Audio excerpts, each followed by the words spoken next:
Friends, ഇന്ന് നമുക്കൊരു മൈസൂർ പാക്ക് ഉണ്ടാക്കി നോക്കിയാലോ. പാക്ക് ഉണ്ടാക്കാൻ വേണ്ടി ഞാൻ 1 കപ്പ് കടലപ്പൊടി എടുത്ത് തെള്ളി എടുത്ത് വെച്ചിട്ടുണ്ടായിരുന്നേ. ഇത് നമുക്ക് ഇനി ഒരു പാത്രത്തിലേക്ക് ഇടാവേ. ഇതിനു വേണ്ടി ഞാൻ 1 കപ്പ് നെയ്യ് എടുത്തിട്ടുണ്ട്. ഇത് നമുക്ക് ഇതിലേക്ക് ഒഴിച്ച് കുറേശ്ശെ ഒന്ന് കലക്കി ക്രീം പോലെ ആക്കിയെടുക്കാം.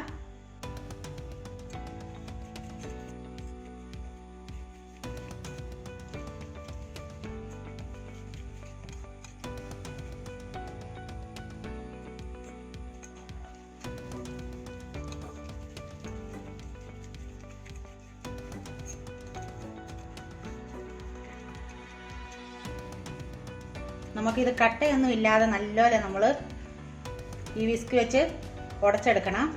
നല്ല ക്രീം പോലെ ആകണേ.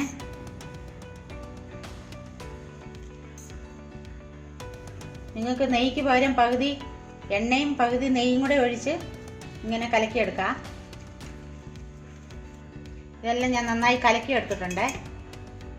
ഞാൻ ഇതിനു വേണ്ടി പൊടിയെടുത്ത അതേ പാത്രത്തിൽ തന്നെ ഒരു 1/2 കപ്പ് പഞ്ചസാര എടുത്തിട്ടുണ്ട്. ഇത് നമുക്കൊരു പാത്രത്തിലിട്ട് പാനിയാക്കാം. ഒരു 1/2 കപ്പ് വെള്ളം ഒഴിച്ച് നമുക്കിതൊന്ന് പാനിയാക്കി എടുക്കാം. ഞാൻ സ്റ്റൗ ഓൺ ആക്കിയിട്ടുണ്ട്. ഇത് നമുക്ക് ഈ പഞ്ചസാര ഒന്ന് പാനിയാക്കി എടുക്കണേ.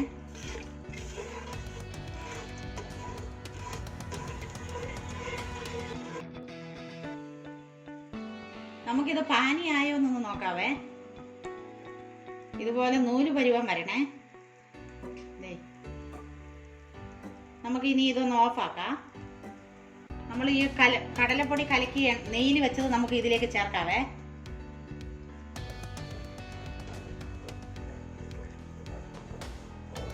നമുക്കിത് ചെറിയ തീയിൽ വെച്ച് വേണേ ഇളക്കിക്കൊണ്ടിരിക്കാൻ. നമ്മൾ പെട്ടെന്ന് തീ കൂട്ടി നമ്മൾ എടുക്കാൻ പോയി അതിൻ്റെ പച്ചപ്പ് മണമൊന്നും പോവില്ല കടലപ്പൊടിയുടെ. നമ്മൾ ചെറിയ തീയിലിട്ട് ഒരേ സൈഡിലേക്ക് നമ്മളിങ്ങനെ ഇളക്കിക്കൊണ്ടിരിക്കണം.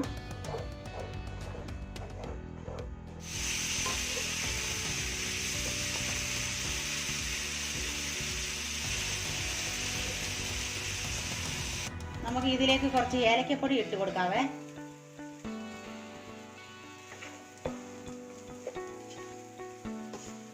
ഞാനൊരു സ്റ്റീൽ പാത്രം എടുത്ത് വെച്ചിട്ടുണ്ട്. ഇതിലേക്ക് കുറച്ച് നെയ്യ് തൂത്തിട്ടുണ്ട്.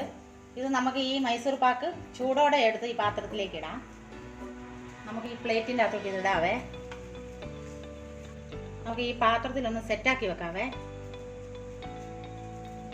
ഒത്തിരി നമ്മൾ അമക്കി കൊടുക്കണ്ട.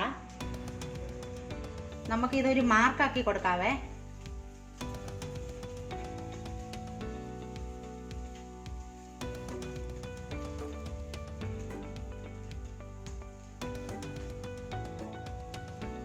ഇത് നമുക്ക് നന്നായി തണുക്കാൻ വേണ്ടി വെക്കാവേ. നമ്മുടെ മൈസൂർ പാക്ക് ഇവിടെ റെഡി ആയിട്ടുണ്ട്. ഞാനിത് ഒരു വേറെ പാത്രത്തിലേക്ക് മാറ്റിയിട്ടുണ്ട്.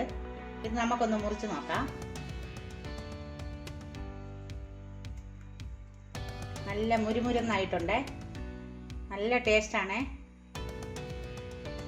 വളരെ പെട്ടെന്ന് നമുക്ക് ഉണ്ടാക്കാൻ പറ്റുന്ന ഒരു ഡിഷാണ്. നിങ്ങൾക്ക് ഇത് ഇഷ്ടമായാൽ ഞങ്ങൾക്ക് ലൈക്കും ഷെയറും സബ്സ്ക്രൈബ് ചെയ്യാൻ മറക്കല്ലേ. Thank you.